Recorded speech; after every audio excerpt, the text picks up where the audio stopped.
Perkenalkan nama dulu, Papi. Beta ini memang favoritnya Belanda. Belanda. Beta nama Agus. Oke. Dengan nama siapa, Pak? Agus Titelei. Agus Titelei. Ya. Iya. Prediksi kedepannya gimana sebentar malam?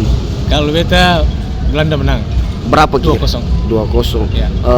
Kenapa saya bisa prediksi kayak gitu? Maksudnya ada alasan-alasan apa begitu, Pak?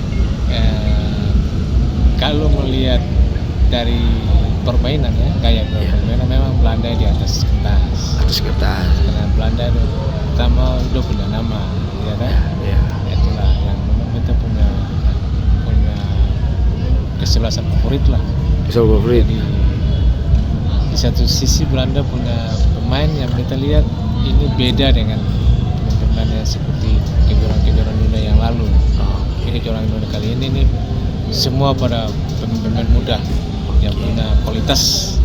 Salah satunya itu ada pemain striker yang hebat yang sekarang yang sudah menyamai permainan seperti mantan juara mantan pemain yang lalu. Memphis Depay sekalipun kemarin itu dia memang dalam kondisi yang belum terlalu fit, tapi ternyata diturunkan pada babak kedua dengan gaya permainan yang memang luar biasa. Dia bisa memberikan ya ini buat yang terbaik buat Belanda. Oke, Ya. Jadi memang beta tetap Belanda. apapun terjadi itu Belanda harga mati buat beta. Oke, siap. Terima kasih sudah nonton. Jangan lupa like, subscribe, dan share ya.